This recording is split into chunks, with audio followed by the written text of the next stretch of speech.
오늘 함께 나누실 말씀은 로마서 1장 1절에서 4절까지만 보겠습니다. 로마서 1장 1절에서 4절입니다.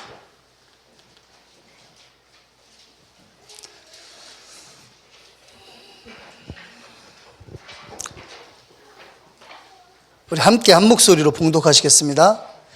예수 그리스도의 종 바울은 사도로 부르심을 받아 하나님의 복음을 위하여 택정함을 입었으니 이 복음은 하나님이 선지자들을 통하여 그의 아들에 관하여 성경에 미리 약속하신 것이라. 그의 아들에 관하여 말하면 육신으로는 다윗의 혈통에서 나셨고 성결의 영으로는 죽은 자들 가운데서 부활하사 능력으로 하나님의 아들로 선포되셨으니 곧 우리 주 예수 그리스도시니라. 아멘.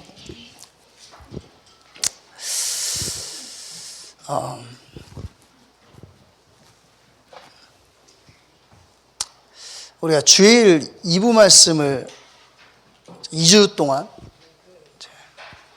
들었는데 우리 장 목사님이 너무 정리를 잘 하셨기 때문에 제가 더 이상 정리를 할 건 없는 것 같고요. 그래도 이제 제가 좀 정리를 하자면 복음에 참여한 자 그랬죠.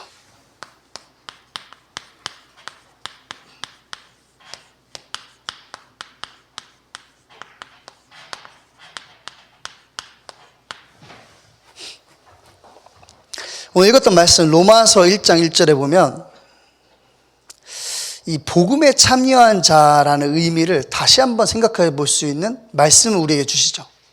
그 내용이 뭐냐면 하나님의 복음을 위하여 택정함을 입었으니 그랬어요. 내가 복음에 참여하는 것이 아니라 하나님께서 나를 복음에 참여할 수 있도록 은혜를 주신 겁니다. 그렇죠. 에베소서 2장 4절에서 8절에 보시면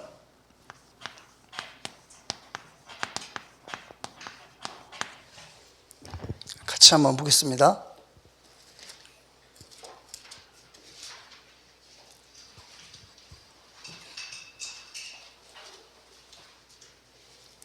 에베소서 2장 4절에서 8절까지 제가 한번 읽어보겠습니다. 긍휼이 풍성하신 하나님이 우리를 사랑하신 그 큰 사랑을 인하여 허물로 죽은 우리를 그리스도와 함께 살리셨고 너희는 은혜로 구원을 받은 것이라. 또 함께 일으키사 그리스도 예수 안에서 함께 하늘에 앉히시니 이는 그리스도 예수 안에서 우리에게 자비하심으로써 그 은혜의 지극히 풍성함을 오는 여러 세대에 나타내려 하심이라. 너희는 그 은혜에 의하여 믿음으로 말미암아 구원을 받았으니 이것은 너희에게서 난 것이 아니요 하나님의 선물이라. 아멘. 7절 말씀 보면요, 그리스도 예수 안에서 우리에게 자비하심으로써 그 은혜의 지극히 풍성함을 오는 여러 세대에 나타내려 하심이라 그랬어요. 제가 지금 7절 말씀을 읽었죠. 6절 읽었어야 되는데, 자, 또 함께 일으키사 그리스도 예수 안에서 함께 하늘에 앉히시니. 그리스도 예수 안에서 보좌의 축복 속으로 우리를 들어가게 하신 겁니다. 그게 택하심을 받은 자고 은혜 받은 자의 위치예요. 자, 복음에 참여한 자 그랬으니까 빌립보서 1장 3절에서 5절 말씀을 한번 봐야겠죠. 빌립보서 1장 3절에서 5절입니다.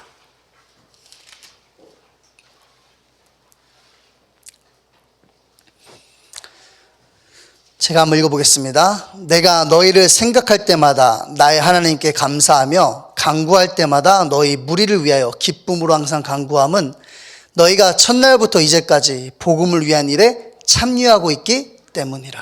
아멘.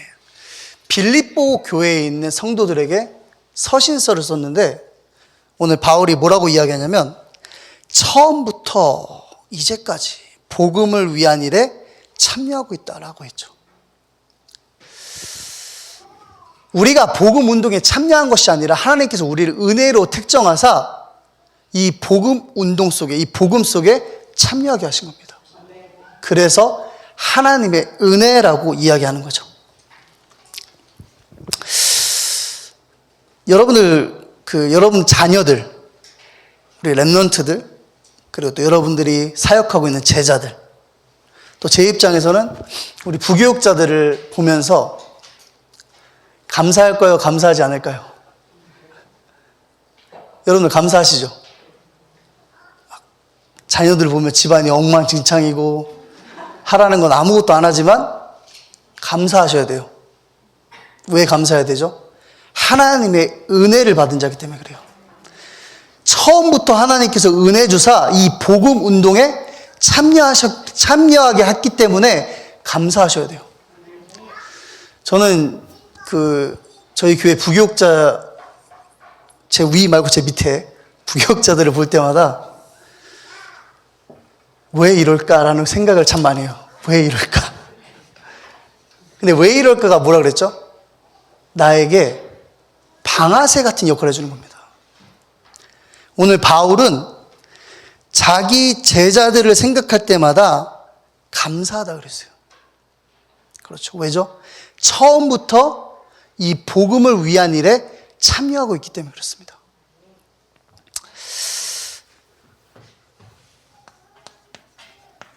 로마서 15장 1절이죠. 로마서 15장 1절. 목사님께서 본문으로 삼으셨던 말씀인데,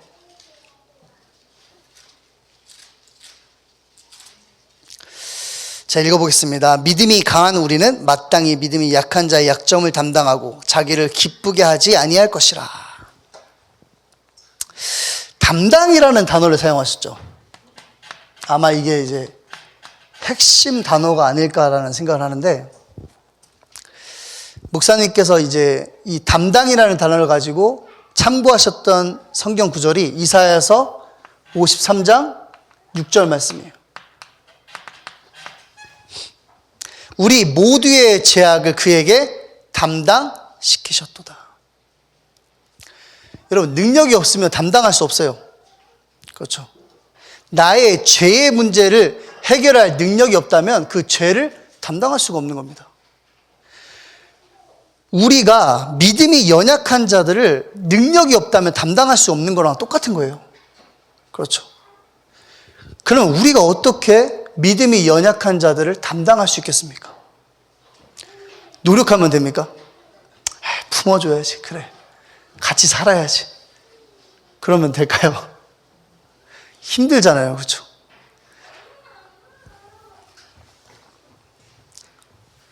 누가 담당할 수 있냐면 예수가 그리스도라는 이 속에서 나를 찾는 자가 담당할 수 있는 거예요. 그렇죠? 이게 두 번째로 연결되는 하나님의 복음의 제사장 직분이에요.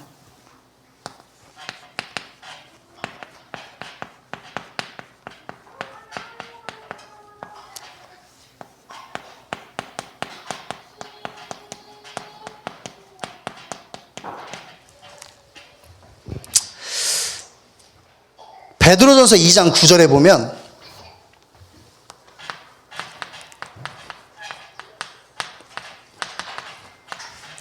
이렇게 기록되어 있죠.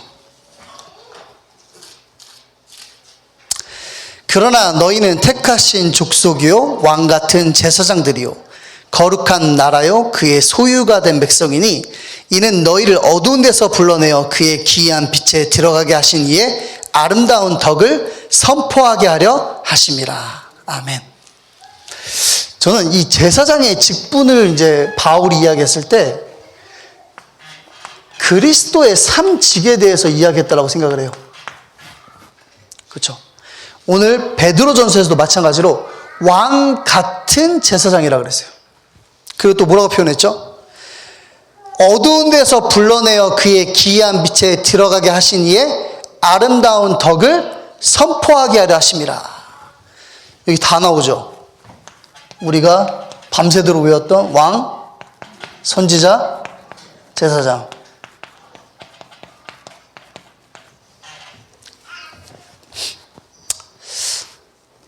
누가복음 10장 19절에 보면요, 뱀과 전갈을 밟으며 그랬어요. 원수를 제어할 권능을 우리에게 주셨다 그랬어요. 그렇죠. 누구에게 줬다고요? 우리에게 주신 겁니다. 그런데 예수님께서는 부활하시고 승천하실 때에 조금 다른 말씀을 하세요. 뭐라고 하시죠? 하늘과 땅의 모든 권세를 내게 주셨으니 그래요. 그러면서 하시는 말씀이 뭐죠?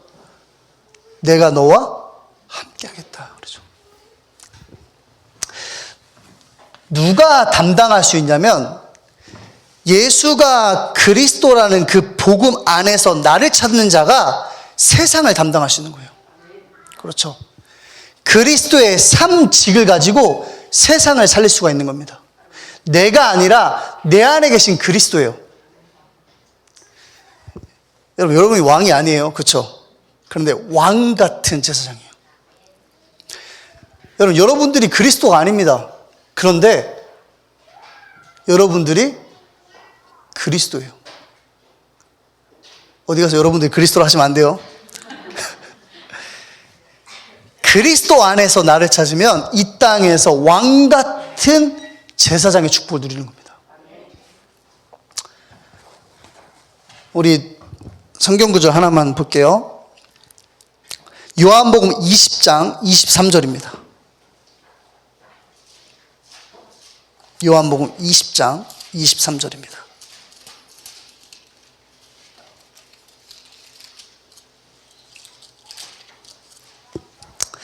자, 읽어볼게요. 너희가 누구의 죄든지 사하면 사하여질 것이요 누구의 죄든지 그대로 두면 그대로 있으리라 하시니라. 아멘. 너희가 누구죠? 물론 제자들이겠죠. 근데 오늘 이 말씀은 우리에게 주시는 말씀이에요. 여러분들이 이 땅에서 죄를 사하면 죄가 사여지는 겁니다. 아셨어요, 여러분? 요한복음 20장 23절이죠. 저는 이 말씀 읽으면서 깜짝 놀랐어요. 아, 그렇구나. 내가 죄를 사할 수 있는 권능을 갖고 있구나. 그렇죠. 내가 있는 게 아니라 내 안에 계신 그리스도가 죄를 사할 수 있는 능력이 있는 겁니다. 선지자, 그게 베드로서 2장 9절이죠. 어두운 데서 불러내어 그의 빛에 들어가 계신 이의 아름다운 덕을 선전하게 하기 위해서 우리를 부르셨다 그랬어요.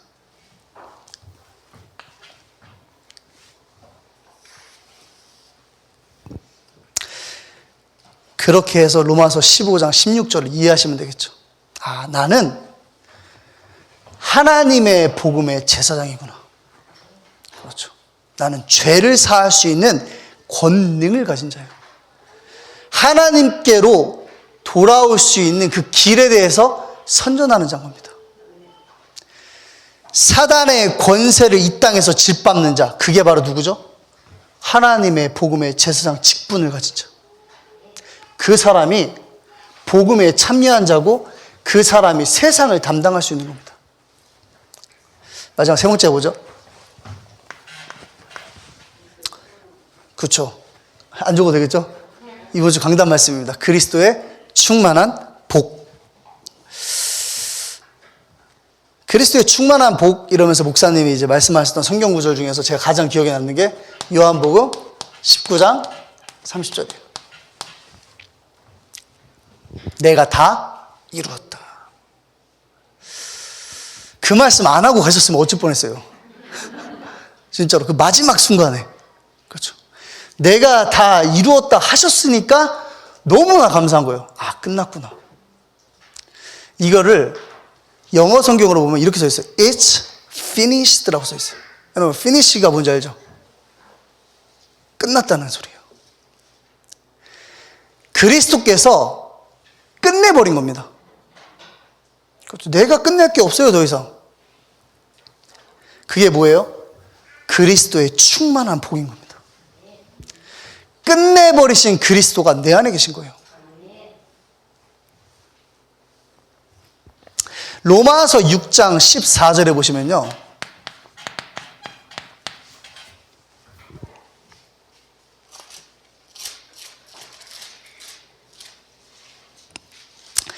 죄가 너희를 주장하지 못하리니 이는 너희가 법 아래 있지 아니하고 은혜 아래 있음이라 라고 기록되어 있죠.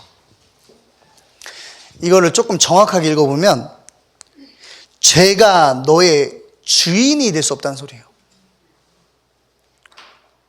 주장하지 못한다는 말은 네 인생의 죄가 주인이 될 수 없다라는 표현을 하고 있는 겁니다. 왜죠? 그리스도께서 끝내버렸으니까. 제가 이제 습관적으로 제가라는 말을 많이 쓰는 거지 제 얘기를 하는 게 아니에요. 습관적으로. 이게 창세기 3장인가? 이제 학교 현장에 지금 세종에 제가 강단에서 말씀했던 그 선생님 한 분 때문에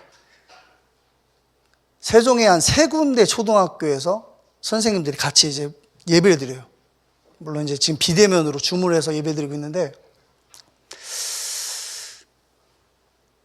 지금 한 3년째 정도 계속 이제 지속을 하고 있는데 2년 한 7, 8개월 됐을 땐가 말씀 끝나고 단 한 번도 저한테 포럼도 안 하고 얘기도 안 하시던 분이 예배 끝나고 이제 끝나려고 하는데 저한테 한마디를 하시는 거예요. 목사님, 네. 왜 자꾸 저한테 죄인이라 하세요? 2년 6개월 동안 아무 말도 안 하시다가 이제 집에 가려고 하니까 목사님 왜 자꾸 저한테 죄인이라고 하세요? 그러는 거예요.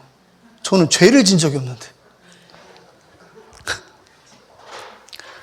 여러분 뭐가 이해 못된 거냐면 죄를 행위로 두기 때문에 그래요.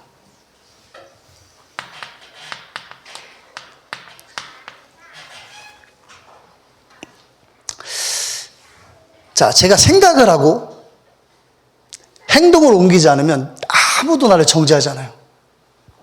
그렇죠.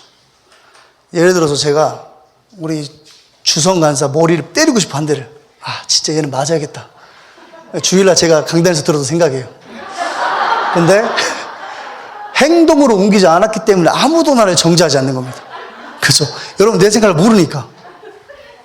근데 제가 만약에 강단에서 내려와가지고 2층에 올라가서 때렸다고 합시다. 그럼 여러분들 다 그럴걸요? 와, 쟤 진짜 장난 아니네. 그렇죠? 모든 죄는 행위를 가지고 표현해요. 했냐 안 했냐. 그게 세상이 말하는 죄죠. 근데 성경은 행위를 가지고 이야기하지 않는 거예요. 성경은 근본적인 질문을 하는 겁니다. 그 근본이 어디서 시작되죠? 창세기 1장에서 시작되는 거예요. 하나님의 형상대로 지음받은 사람이 하나님의 형상을 잃어버린 겁니다. 그걸 성경은 죄라 그래요. 그래서 우리 목사님이 하셨던 말씀 중에 죄책감을 느끼지 못하니까, 그렇죠. 우리가 죄를 지었으면 죄책감을 느끼니까 회개라도 하죠. 근데 성경이 말하는 죄는 근본적인 건 죄이기 때문에 죄책감을 느낄 수가 없는 거예요. 그러니까 그 선생님이 저한테 나는 죄를 지은 적이 없는데 왜 자꾸 나한테 죄인이라고 이야기하냐는 거죠.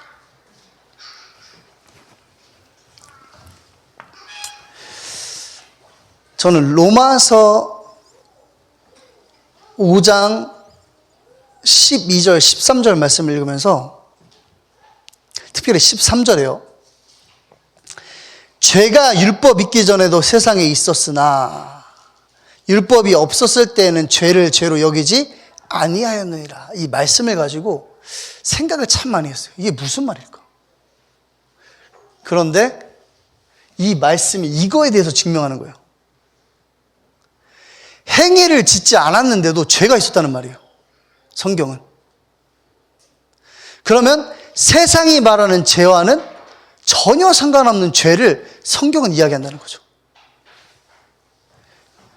죄가 율법이 있기 전에도 있었단 말은 저는 이렇게 생각합니다. 사단. 그렇죠. 행위가 아니라 존재적인 거예요. 내가 행위를 저지름으로써 죄인이라는 칭함을 받는 것이 아니라 내가 하나님과 함께할 수 없는 상태 속에 들어감으로써 죄의 종이 되어버린 것을 성경은 죄라 그래요. 행위가 아니라 근본적인 겁니다. 상태죠, 상태. 그걸 세상은 뭐라 그러죠? 운명이라 그래요. 같은 이야기를 하는데도 못 알아들어요. 운명과 죄의 공통점이 뭐죠? 눈에 보이지 않는 영적인 존재가 배경이 된 겁니다. 자기네들이 그러잖아요. 빠져나올 수가 없다고. 왜 못 빠져나와? 왜죠? 원인이 있기 때문에 그래요. 그거를 세상 임금, 마귀, 사단이라고 그러죠. 그리스도의 충만한 복 그랬어요. 죄가 너희를 주장하지 못하리니. 하나님의 아들이 나타나신 것은 마귀의 일을 멸하라 하심이라 그랬어요. 다윗은 로마서 4장 6절에서 8절에 보면 복에 대해서 이렇게 기록했습니다. 불법이 사함을 받고 죄가 가려짐을 받는 사람은 복이 있고 주께서 그 죄를 인정하지 아니할 사람은 복이 있도다. 여러분 인정받고 싶죠? 근데 인정받지 않는 게 복이 있는 거예요. 그 죄를 인정하지 아니하실 사람, 죄가 가려짐을 받는 자가 복이 있는 겁니다. 그게 그리스도의 충만한 복이에요. 이 사람이 어디로 가야 됩니까? 어디로 가야 돼요? 현장으로 가야 돼요. 복음 안에서 나를 찾아야 돼요. 그렇죠? 예수가 그리스도인 것만 복음입니다. 로마서 1장 1절에 기록되어 있죠. 하나님의 복음. 1장 2절에 4절까지 그게 예수 그가 그리스도다. 그 복음 안에서 나를 찾는 자가 내가 가진 나의 직분을 누릴 수가 있어요. 어디에서? 현장에서. 그리고 뭘 전달하는 겁니까? 끝내버리신 그리스도를 현장에 전달하는 거예요. 사단의 나라를 깨부시는 겁니다. 목사님이 얘기하셨던 것 중에 불 켜면 바퀴벌레가 도망간다며요. 저는 바퀴벌레가 사는 그런 집에 살았던 기억이 없어요. 사신 것 같은데 불을 켜면 도망가나요? 여러분도 없죠, 그런 기억이. 근데 도망가죠. 그렇죠. 바퀴벌레를 가장 잘 표현한 단어가 사단을 가장 잘 표현한 단어가 바퀴벌레예요. 그렇죠. F킬러를 가지면 사단이 어떻게 돼요? 도망가게 돼 있어요. 불을 켜면 사단은 도망가는 겁니다.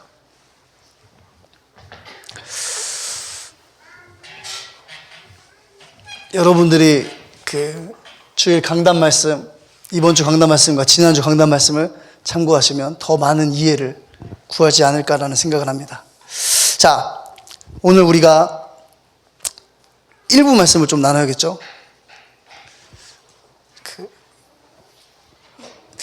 제가 한 말씀을 제가 정리를 하려니까 이게 더 어렵더라고요. 이게 했던 말을 또 해야 되나 이런 생각이 들어가지고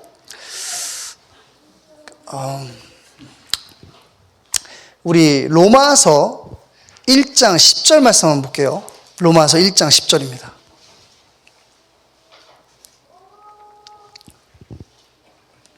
로마서 1장 10절 제가 읽어보겠습니다. 어떻게 하든지 이제 하나님의 뜻 안에서 너희에게 나아갈 좋은 길을 얻기를 구하노라. 그러면서 또 15장 22절에도 보시면요. 그러므로 또한 내가 너에게 가려 하던 것에 여러 번 막혔더니.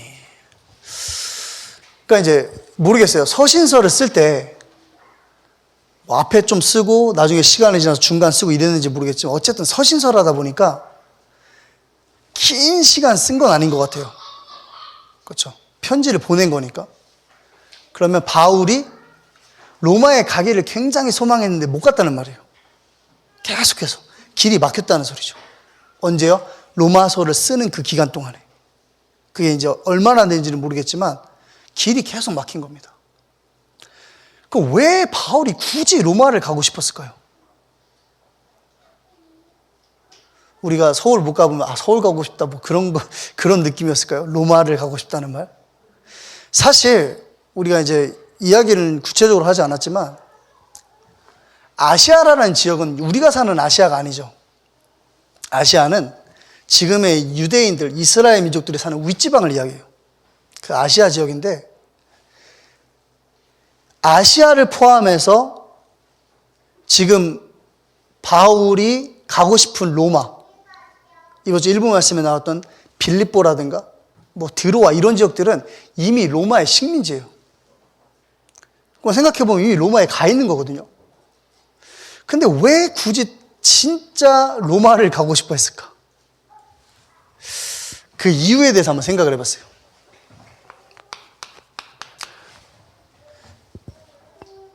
복음의 택정함을 받고 내 안에 그리스도의 삼직의 축복을 가진 바울이 그리스도의 충만한 복을 가지고 왜 로마로 가고 싶어 했을까? 그 이유가 성경에 나와 있어요. 1장 11절입니다. 내가 너희 보기를 간절히 원하는 것은 어떤 신령한 은사를 너에게 나누어 주어 너희를 견고하게 하려 함이니.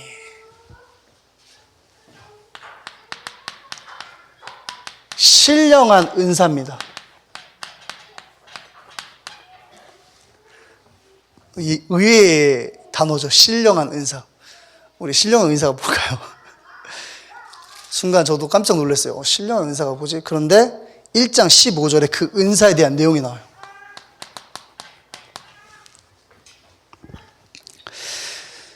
그러므로 나는 할 수 있는 대로 로마에 있는 너희에게 복음 전하기를 원하노라. 어떤 신령한 은사가 뭐냐면 하나님의 복음, 예수는 그리스도인 겁니다.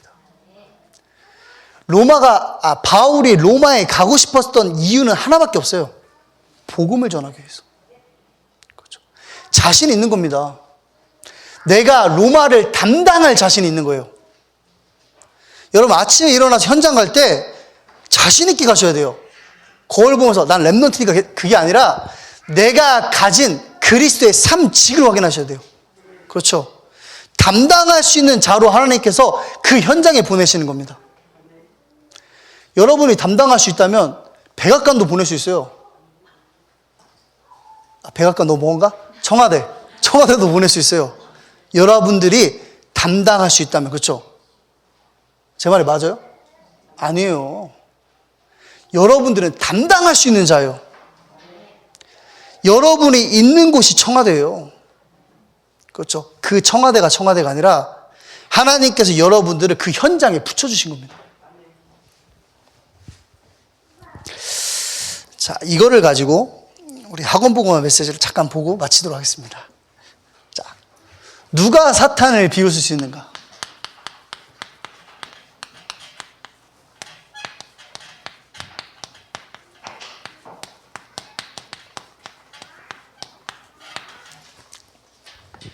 제가 어저께 저녁에 9시쯤에 자고 새벽 일찍 일어나서 이제 메시지를 정리해야지 했는데 그냥 쭉 잤어요.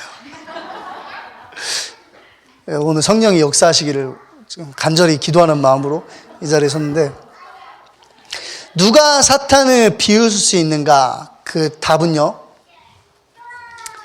성삼위 하나님의 능력이 나의 능력이 되는 거예요.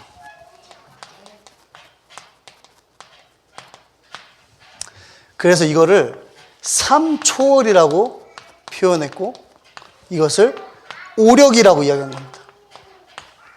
이제 5가지 현장에 삼초월의 능력이 임한다는 말이죠.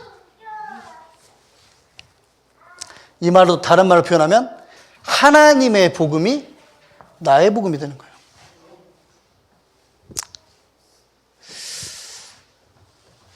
그러면 이제 우리 전체적인 메시지 첫 번째가 이제 하나님의 복음이었죠.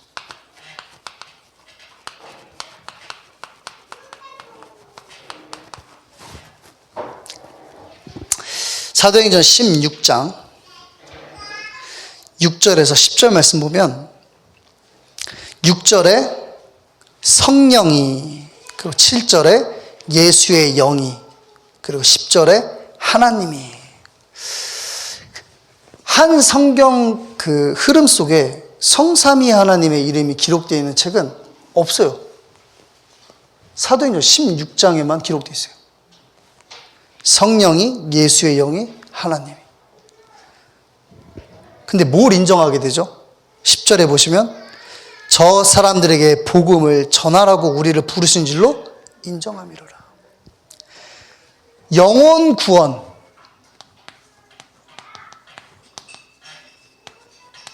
이걸 이제 강단에서 목사님이 형상회복 운동이라고 했죠.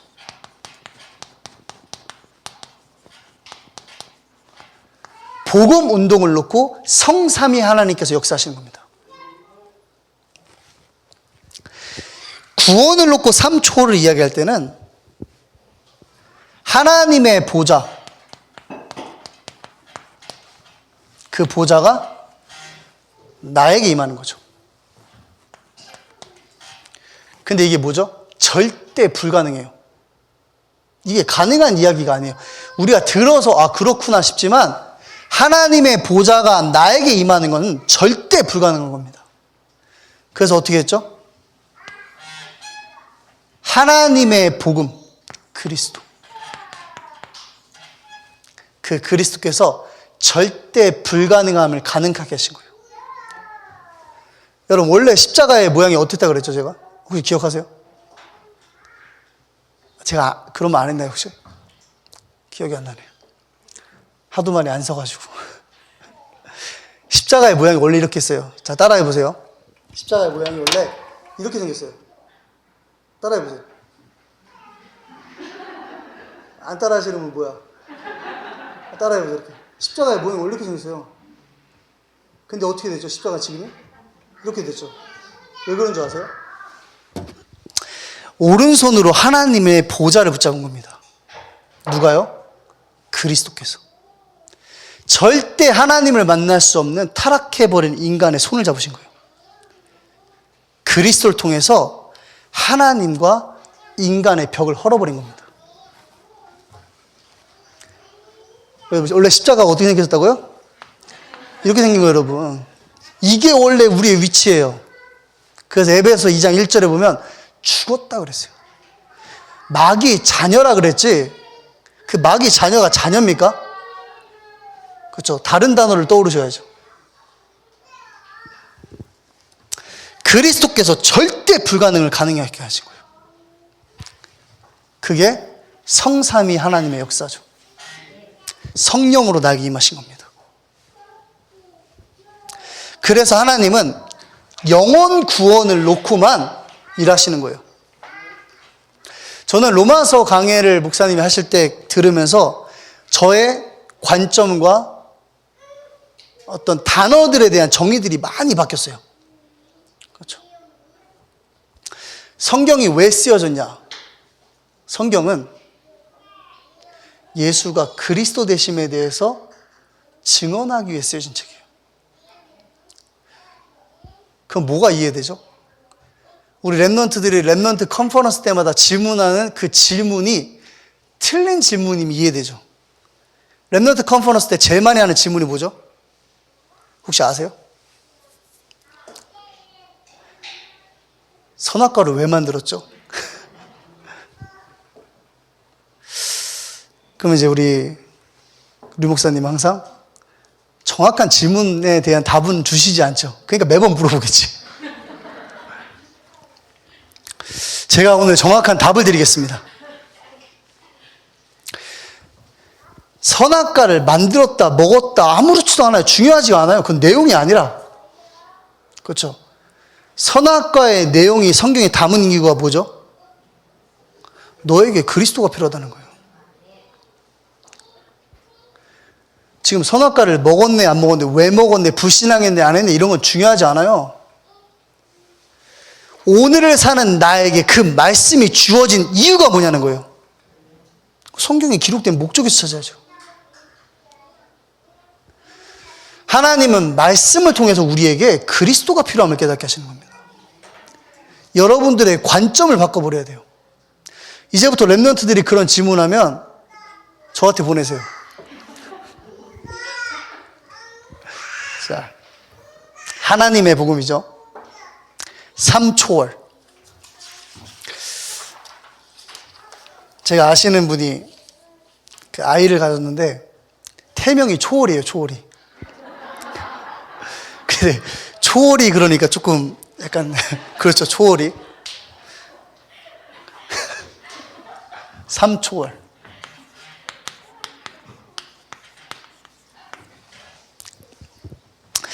강단 말씀에서 목사님이 하셨던 하나님의 목적이에요.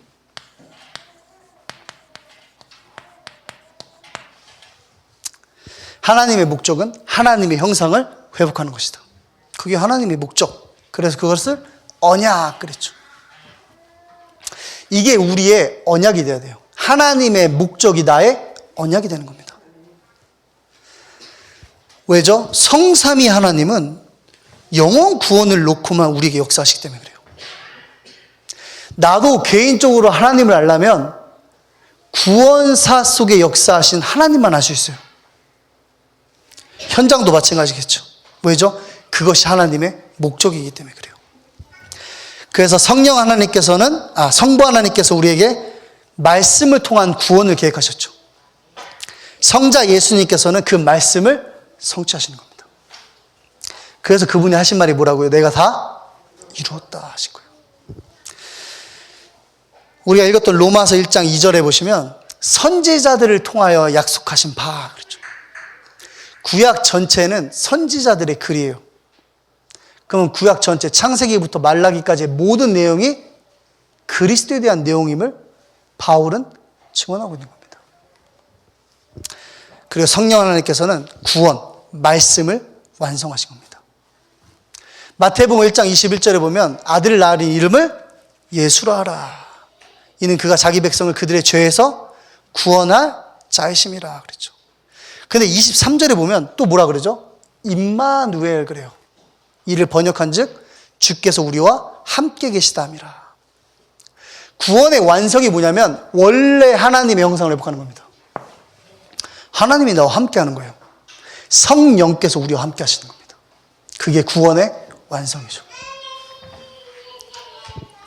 자, 두 번째입니다. 이 첫 번째, 두 번째죠 또. 두 번째가 뭐냐면 플랫폼이에요.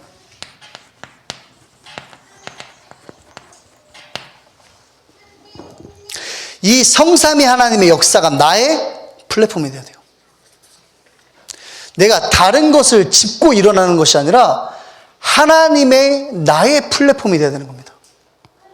성삼위 하나님이 나의 발판이 돼야 돼요. 그때 뭐가 가능하다고요? 세계화. 그게 이제 비전이죠. 하나님의 목표, 하나님의 형상 회복 운동이 세계화가 되는 것이다. 그래서 우리가 비교한 게 하나님 나라의 일과 마귀의 일이죠. 사실 학원 복음화 메시지를 이제 우리가 진짜 학교 현장에 다니는 우리 랩런트들, 그 아이들의 꼭 학교 현장이 아니라 그 아이들의 전반적인 삶에 적용할 수 있도록 도와줘야 돼요. 저희 교회 그 건희라는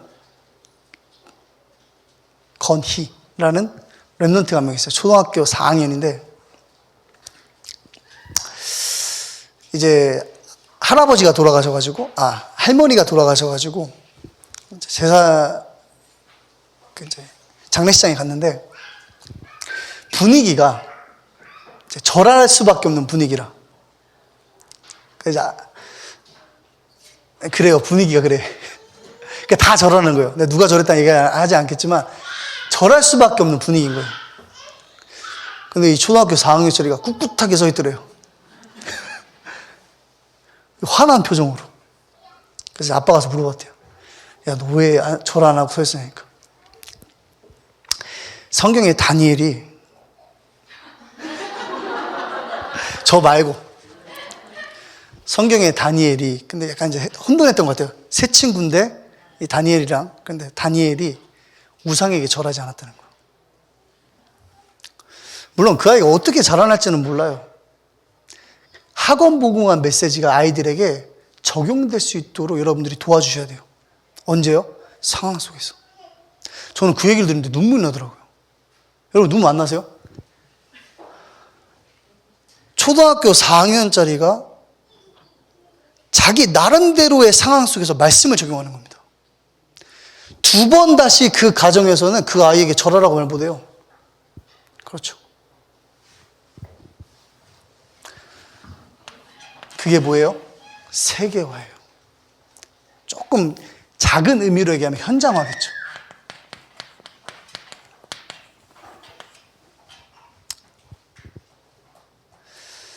하나님 나라의 일이 뭡니까? 예수가 그리스도의 심이 하나님 나라의 일이에요. 내가 오늘 나의 현장에서 예수가 그리스도라고 믿는 겁니다. 그게 하나님 나라의 일이에요. 그 반대의 일이 뭐예요? 예수가 그리스도의 심을 부인하는 겁니다. 그게 마귀의 일이에요. 그래서 제가 서론에서 말씀드렸듯이 왜 이럴까라는 질문이 떠오를 때 뭐하라 그랬죠? 말씀 속으로 들어가라. 무슨 시간을 가져라? 사단을 비웃는 시간으로 가져라. 마귀가 내 발등상임을 확인하는 시간으로 갖는 거예요. 그래서 뭐 할 수 있다요? 24 할 수 있는 겁니다. 많은 상황들이, 환경들이 우리에게 왜 이럴까라는 질문을 하게 만들어요. 거기에서 멈춰버리면 안 돼요. 거기서 어떻게 해야 되죠? 하나님의 형상 회복을 확인하는 겁니다. 아, 그렇지. 제가 유튜브 영상에 보니까 도둑이 집에 틈을 딱 있는 걸 보고 손을 집어넣어가지고 문을 열라고 하더라고요. 혹시 보신 사람 있어요? 근데 집주인이 집에 있던 거예요, 그날. 손이 딱 들어왔어요. 어떻게 했을 것 같아요? 저 깜짝 놀랐어요. 해머 있죠? 해머 갖다가 손을 찍어버린 거예요. 그 시간에요. 마귀로 틈을 타지 못하게 하라. 왜 이럴까 그러면 사단이 아싸 하고 들어오겠죠? 그때 어떻게 해야 돼요? 짓밟아 버려야 돼요. 뭘 가지고요? 하나님의 말씀을 가지고. 예수가 그리스도라고 고백하는 겁니다. 그때 사단이 무너지는 거예요. 어찌 보면 이미 무너져 버린 사단을 짓밟는 겁니다. 마게도냐 현장. 그죠? 우리가 이제 귀신 들려 점치는 여종, 영적 질병에 걸려버린 여종의 주인, 자결하는 간수. 그게 어디 현장이죠? 학교 현장이에요. 지금 실제로 마귀의 일이 아이들의 학교 현장에서, 아이들의 학교 현장뿐이겠습니까? 우리가 살아가는 현장에서 이루어지고 있죠. 그 현장에서 우리가 뭐 해야 돼요? 성삼위 하나님을 플랫폼 삼고 하나님의 형상 회복 운동을 세계화시켜야 돼요. 현장화시키는 겁니다. 자, 두 번째입니다. 두 번째는 나의 복음 그랬죠.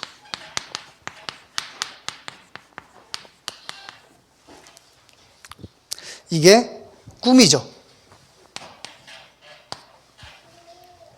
하나님의 목적과 목표 속에서 나오는 꿈. 그래서 시편 17편 15절.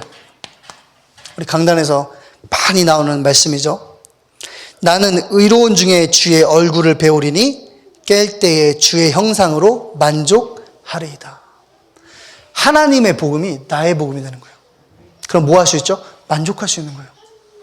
상황 해결을 놓고 만족하는 시간이 아니에요. 하나님의 복음이 나의 복음이 되니까 만족하는 겁니다. 그걸로 충분한 거예요. 그게 뭐예요? 나의 꿈인 겁니다. 잠잘 때 꾸는 꿈 생각하지 마시고 꿈, 그 드림 있잖아요. 드림, 꿈. 여기서 우리가 이야기한 것이 삶 생명 운동이었죠. 회복. 그 삶 생명 회복, 뭐 삶 회복 뭐 이렇게 얘기하는데 창세기 1장 27절. 하나님의 형상대로 지음받았다 그랬어요. 그 말은 처음부터 하나님께서는 우리에게 그리스도가 필요하다라고 약속하신 거예요. 그렇죠? 고린도후서 4장 4절에 보면 그리스도는 하나님의 형상이라고 그랬어요. 나는 하나님의 형상대로 지음받은 자이기 때문에 그리스도가 필요한 자인 겁니다. 그리고 2장 7절에 얘기했죠. 창세기 2장 7절은 생명이에요. 그리스도 안에 생명이 있는 겁니다. 그래서 요한일서 5장 11절 12절 아들이 있는 자에게는 생명이 있다 그랬고, 로마서 6장 23절에 보면 그리스도 예수 안에 영생이 있다 그랬죠. 하나님의 형상은 곧 그리스도고 그리스도 안에 생명이 있는 겁니다. 그 사람이 뭐 할 수 있다고요? 창세기 2장 1절에서 25절.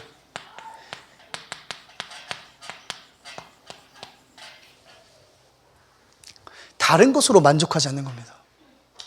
그렇죠. 우리가 지금 문제라고 생각되는 것조차도 아담과 하와에게는 문제가 아니었어요. 왜죠? 처음부터 문제가 아니니까. 아무런 영향을 받지 않았던 겁니다. 왜 그렇죠? 이 안에 있었기 때문에. 배고픔, 외로움, 벌거벗음이 나에게는 문제가 아니라는 거예요. 처음부터.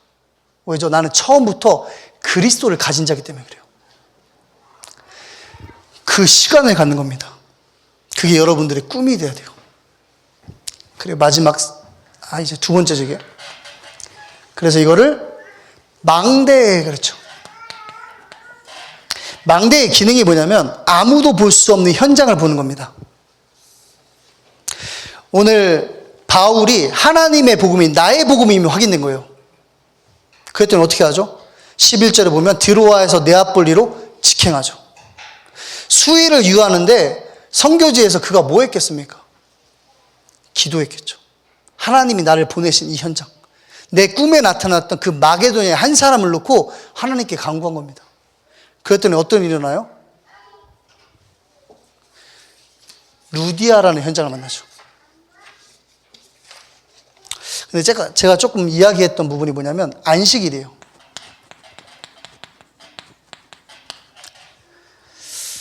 안식일에 우리가 기도할 곳이 있을까 하여,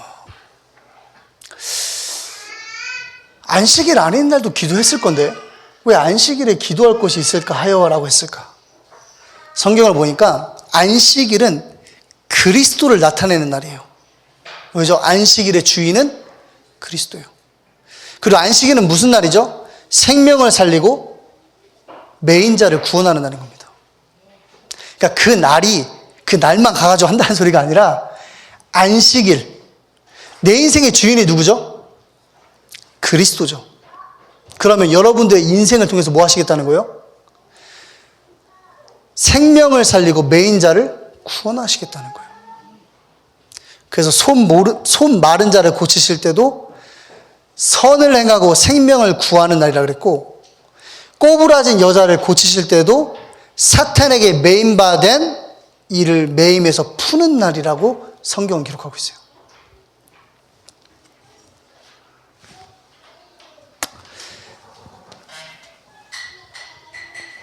아무도 볼 수 없는 현장, 복음이 필요한 현장을 보면 여러분 이제부터 뭐 해야 돼요? 직행하면 돼요. 머뭇거릴 시간이 없어요.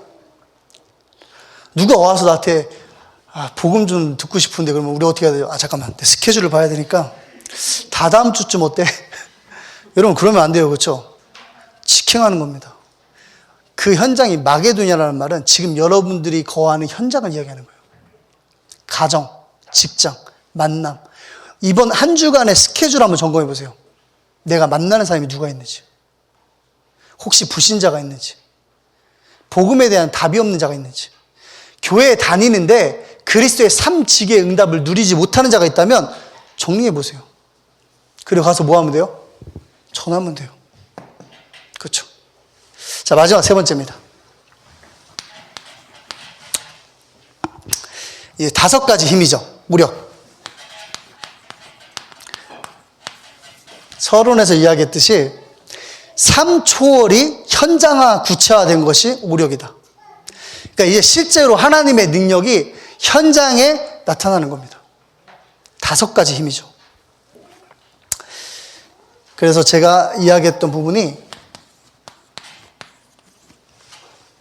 16장 13절 그리고 14절 15절이죠. 나, 업, 교회. 하나님이 바울에게 말씀을 주신 겁니다. 그렇죠. 하나님이 여러분들에게 말씀을 주시는 거예요. 삶 초월의 능력이 나에게 임하는 겁니다. 그리고 어떤 일이 일어나죠? 주께서 그 마음을 열어 바울의 말을 따르게 하신지라. 내 입을 통해서 선포된 하나님의 말씀이 현장에 성취되는 거예요. 그렇죠? 그 뭐가 세워지죠? 교회가 세워집니다. 나를 주 믿는 자로 여기거든 내 집에 들어와서 유하라. 루디아가 빌립보에 교회에 응답을 받는 거예요. 이게 뭐죠? 삶, 전무, 후무죠. 하나님은 우리에게 지금도 말씀을 주십니다. 무엇을 놓고요? 구원 사역을 놓고. 그리고 여러분들이 서 있는 그 현장에서 그 말씀을 성취하십니다. 그리고 뭘 세워주죠? 교회를 세우시는 거예요. 이 교회도 세워야 돼요. 현장에 교회를 세워야 됩니다. 내가 이 반석 위에 내 교회를 세우리니 음부의 권세가 이기지 못하리라 그랬어요. 사단의 왕국을 깨트리는 그리스도의 교회를 이 땅에서 세우는 겁니다. 누가요? 하나님의 말씀을 붙잡고 그 말씀을 성취시키는 제자들이. 그래서 여기서 이제 안테나를 얘기했죠. 안테나가 뭐냐? 안테나는 하나님과 나의 업과 현장, 교회와 모든 것을 연결하는 통로다. 그게 안테나죠. 원래 공부 못하는 사람들이 정리를 잘 못해요. 제가 공부를 잘한 편이 아니어가지고 정리가 좀 안 되네요. 하나님께서 은혜로 정리를 시키실 걸로 확신합니다. 아멘? 아무도 아멘 안 하시네. 그래서 이걸 좀 정리하자면 삶 초월이 오력으로 임한다 그랬죠. 근데 거기 9가지 세팅이 들어가는 거예요.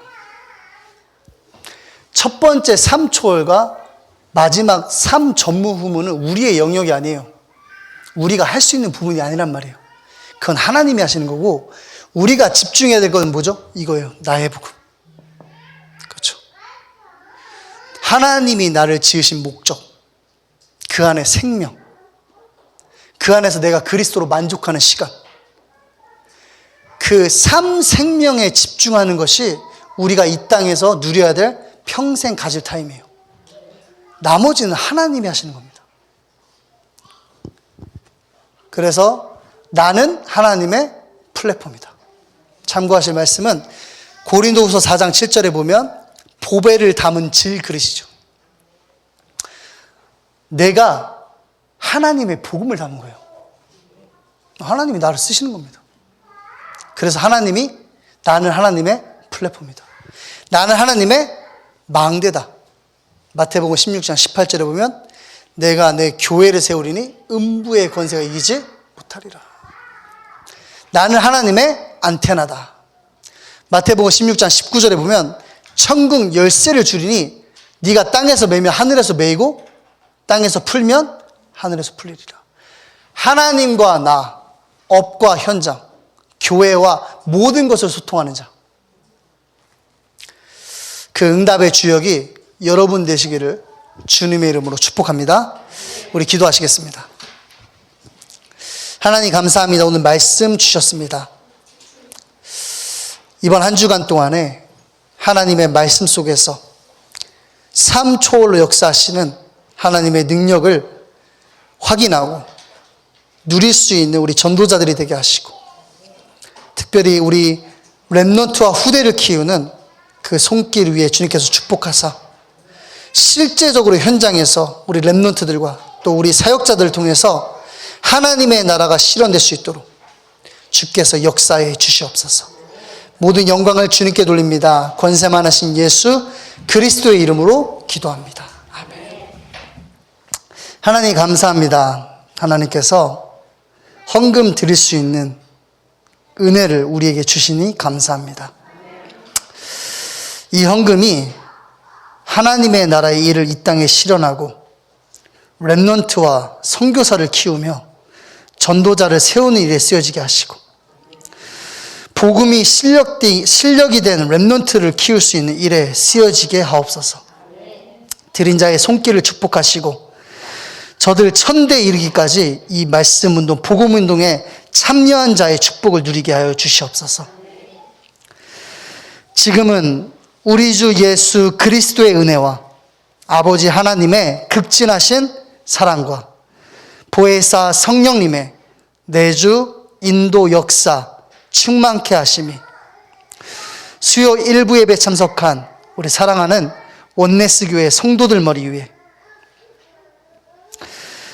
하나님을 플랫폼 삼아 삼초월의 능력을 현장에 실현할 하나님이 실력인 전도자들 머리 위에 지금부터 영원까지 함께 계실지어다.